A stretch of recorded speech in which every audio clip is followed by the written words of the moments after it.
Hello everyone, I am सुगम। Welcome back. तो कैसे हो आप सब? आई होप आप सब अच्छी होगी। स्वागत है आप सभी का आपकी अपनी एसपी स्टडी यूट्यूब चैनल पर। तो गाइस यहाँ पर आज हम देखने वाले हैं इकोनॉमिक्स का जो आपका पेपर है उसका फुल सॉल्यूशन। तो ये वीडियो आपको एंड तक देखना है। अगर अर्थशास्त्र के पेपर में आप फुल मार्क्स लाना चाहते हो तो वीडियो को आपको बिल्कुल भी स्किप नहीं करना है, क्योंकि जो आपका पेपर है उसका फुल सॉल्यूशन आपको मिलेगा।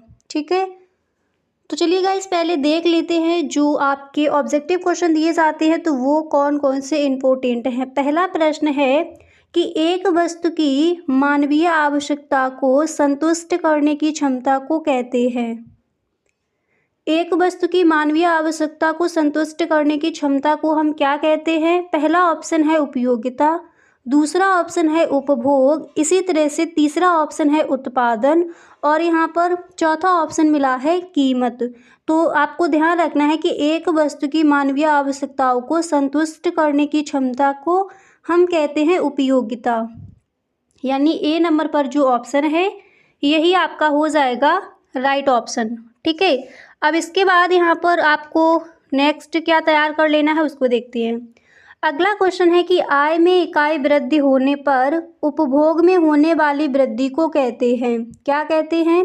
सीमांत उपभोग प्रवृत्ति, औसत उपभोग प्रवृत्ति, नेक्स्ट ऑप्शन है स्वतंत्र उपभोग प्रवृत्ति, इसी तरह से नेक्स्ट है अप्रत्याशित उपभोग। ठीक है, तो क्वेश्चन क्या था कि आय में इकाई वृद्धि होने पर उपभोग में होने वाली वृद्धि को कहते हैं। तो आय में इकाई वृद्धि होने पर उपभोग में होने वाली वृद्धि को हम कहेंगे सीमांत उपभोग प्रवृत्ति।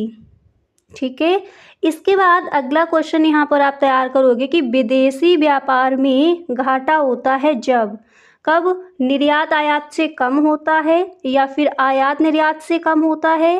नेक्स्ट ऑप्शन है निर्यात घटते हैं और अगला ऑप्शन है आयात घटते हैं। तो यहाँ पर आपको बताना है कि राइट ऑप्शन कौन सा है। तो विदेशी व्यापार में घाटा होता है जब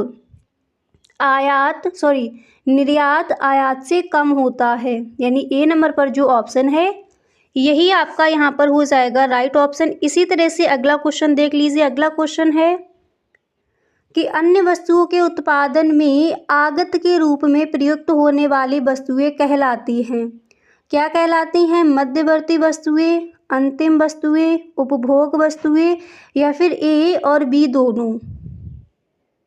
ठीक है, तो अन्य वस्तुओं के उत्पादन में आगत के रूप में प्रयुक्त होने वाली वस्तुएं कहलाती हैं मध्यवर्ती वस्तुएं, यानी यहाँ पर जो ए नंबर पर आपका ऑप्शन है यही आपका हो जाएगा राइट ऑप्शन।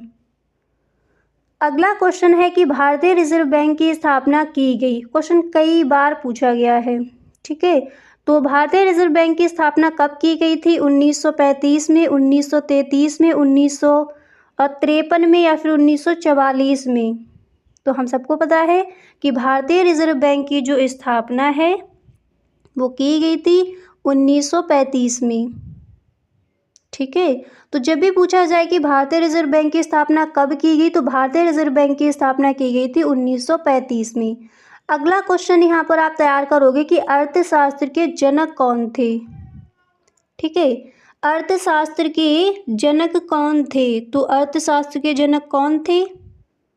ऑप्शन देखिए, एडम स्मिथ, माल्थस, रिकार्डो, जेबीसे। तो अर्थशास्त्र के जनक कौन हो जाएंगे? यहाँ पर ए नंबर पर जो ऑप्शन है एडम स्मिथ, यही आपका यहाँ पर है राइट ऑप्शन।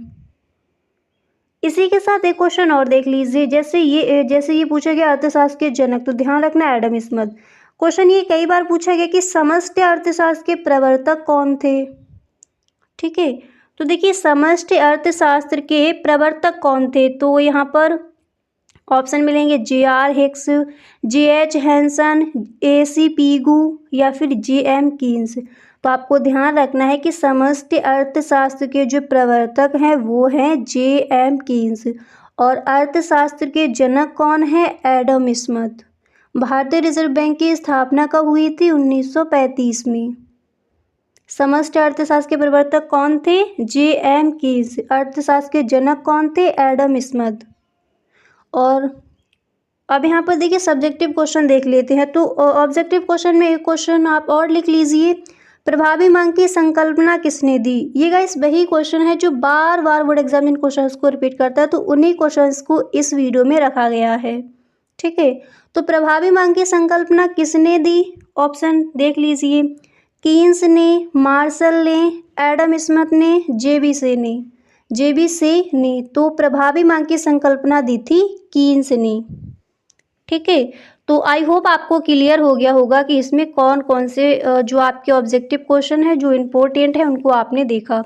अब चलिए गाइस यहाँ पर सब्जेक्टिव क्वेश्चन में देख लेते हैं, यानी पहले जो आपके very short answer type question दिए जाते हैं अतलग उत्तरीय प्रश्न, तो उसमें कौन कौन से क्वेश्चन आपके इम्पोर्टेंट हैं। ठीक है, तो उसमें सबसे पहला प्रश्न आपको तैयार करना है कि मध्यवर्ती वस्तुएं क्या हैं। मध्यवर्ती वस्तुएं क्या हैं, तो चलिए देख लीजिए मध्यवर्ती वस्तुएं क्या है। आपको लिखना है कि वे वस्तुएं जिनका उपयोग किन्हीं अन्य वस्तुओं के उत्पादन के लिए किया जाता है वो हमारी मध्यवर्ती वस्तुएं कहलाती हैं। ठीक है, वे वस्तुएं जिनका उपयोग किन्हीं अन्य वस्तुओं के उत्पादन के लिए किया जाता है मध्यवर्ती वस्तुएं कहलाती हैं। एंड इसके बाद यहाँ पर अगला क्वेश्चन आपको ये तैयार कर लेना है कि अर्थव्यवस्था की केंद्रीय समस्याओं का वर्णन कीजिए। ये क्वेश्चन भी कई बार पूछा गया है। तो अर्थव्यवस्था की केंद्रीय समस्याएं क्या हैं? आप लिखोगे अर्थव्यवस्था की प्रमुख केंद्रीय समस्याएं है फर्स्ट पॉइंट की किन वस्तुओं का उत्पादन किया जाए और कितनी मात्रा में। सेकंड पॉइंट की इन वस्तुओं का उत्पादन कैसे किया जाए, और नेक्स्ट आप लिखोगे इन वस्तुओं का उत्पादन किसके लिए किया जाए। तो किन वस्तुओं का उत्पादन किया जाए, पहली चीज किन वस्तु का उत्पादन किया जाए और कितनी मात्रा में। दूसरा इन वस्तु का उत्पादन कैसे किया जाए और इन वस्तुओं का उत्पादन किसके लिए किया जाए। तो अर्थव्यवस्था की ये जो केंद्रीय समस्याएं हैं ये वहां पर आपको इस तरह से लिख कर आनी है। क्लियर? इसके बाद यहाँ पर आप थर्ड क्वेश्चन आप कौन सा तैयार करोगे अतलग उत्तरीय प्रश्न में, तो चलिए उसको देख लेते हैं। इसके बाद यहाँ पर नेक्स्ट क्वेश्चन आपको क्या तैयार कर लेना है उसको देखिए। अगला क्वेश्चन गाइस आपको ये तैयार कर लेना है कि एक वस्तु की मांगी गई मात्रा से क्या अभिप्राय है। ठीक है, एक वस्तु की मांगी गई मात्रा से क्या अभिप्राय है, तो आप लिखोगे कि अन्य बातें स्थिर रहने पर एक निश्चित कीमत पर किसी वस्तु की जितनी इकाइयां क्रय की जाती है वह उस वस्तु की मांगी गई कहलाती है, मांगी गई मात्रा कहलाती है। ठीक है, इस तरह से भी क्वेश्चन आपका अतलग उत्तरीय प्रश्न में पूछ लिया जाता है। इसी के साथ क्वेश्चन आपको ये भी तैयार कर लेना है कि संयुक्त मांग से क्या अभिप्राय है। ठीक है, तो संयुक्त मांग से क्या अभिप्राय है, तो चलिए इसका आंसर लिख लीजिए। आप लिखोगे जब एक आवश्यकता को पूरा करने के लिए अनेक वस्तुओं की मांग एक साथ की जाती है तो उसे हम संयुक्त मांग अथवा समग्र मांग कहते हैं। ठीक है, तो ये आपके क्वेश्चन है और इसी के साथ आपको ये भी तैयार कर लेना है मांग का नियम क्या है। ठीक है, और ये कई बार आपको बताया भी है कि मांग का नियम क्या है। इस क्वेश्चन का आंसर आप कई बार देख चुके हो। इसके बाद यहाँ पर देख लेते हैं कि अगला क्वेश्चन आप कौन सा तैयार करोगे अतलग उत्तरीय प्रश्न में।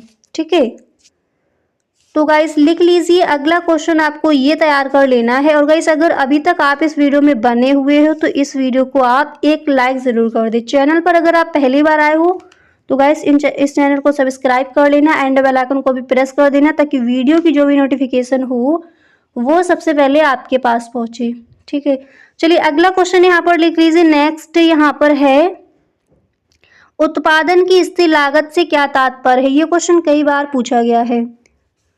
तो उत्पादन की स्थिर लागत से क्या तात्पर्य है, आप लिखोगे स्थिर लागत वह लागत है जिसकी कुल राशि अल्पकाल में उत्पादन की मात्रा में परिवर्तन होने पर भी पूर्णतः अपरिवर्तित रहती है। ठीक है, स्थिर लागत वह लागत है जिसकी कुल राशि अल्पकाल में उत्पादन की मात्रा में परिवर्तन होने पर पूर्णतः अपरिवर्तित रहती है। तो ये हैं आपके इम्पोर्टेंट क्वेश्चन इकोनॉमिक्स में। अब चलिए कुछ क्वेश्चंस पर डिस्कस कर लेते हैं कि अतलग उत्तरीय प्रश्न में किन किन क्वेश्चंस को आपको तैयार करना है, कौन कौन से ऐसे क्वेश्चन हैं जो मोस्ट इम्पोर्टेंट हैं। ठीक है, तो चलिए पहले उन क्वेश्चंस को देख लेते हैं। तो क्वेश्चन पहले लिख लीजिए अतलग उत्तरीय प्रश्न में कि मांग की कीमत लोच क्या होती है। ठीक है, मांग की कीमत लोच क्या होती है। इसके बाद अगला क्वेश्चन आप तैयार करेंगे कि अर्थव्यवस्था की प्रमुख केंद्रीय समस्या का, इसको आप देख चुके हो। ठीक है, तो मांग की कीमत लोच क्या होती है। व्यक्ति विदेशी विनिमय की मांग क्यों करते हैं, इसको लिख लीजिए। व्यक्ति विदेशी विनिमय की मांग क्यों करते हैं। अगला क्वेश्चन अवमूल्यन से क्या अभिप्राय है, ये भी आपका इंपॉर्टेंट है। ठीक है, अवमूल्यन से क्या अभिप्राय है। एंड नेक्स्ट आप तैयार करोगे कि सार्वजनिक वस्तु क्या है। ठीक है, सार्वजनिक वस्तु क्या है। इसके बाद अगला क्वेश्चन आपको तैयार कर लेना है किसी फर्म की आगम से क्या अभिप्राय है और इसी के साथ पूर्ति तथा स्टॉक में क्या अंतर है। तो ये है आपके मोस्ट इम्पोर्टेंट क्वेश्चन। किसी फर्म की आगम से क्या अभिप्राय है, पूर्ति तथा स्टॉक में क्या अंतर है। तो मोस्ट इम्पोर्टेंट क्वेश्चन है आपके इस बार के बोर्ड एग्जाम के लिए। तो अतलग उत्तरीय प्रश्न में इन क्वेश्चंस को आपको तैयार करना है। अब देखिएगा इस लघु उत्तरीय प्रश्न और विस्तृत उत्तरीय प्रश्न जो रह गए हैं वो हम देखेंगे नेक्स्ट वीडियो में। Okay, thank you so much.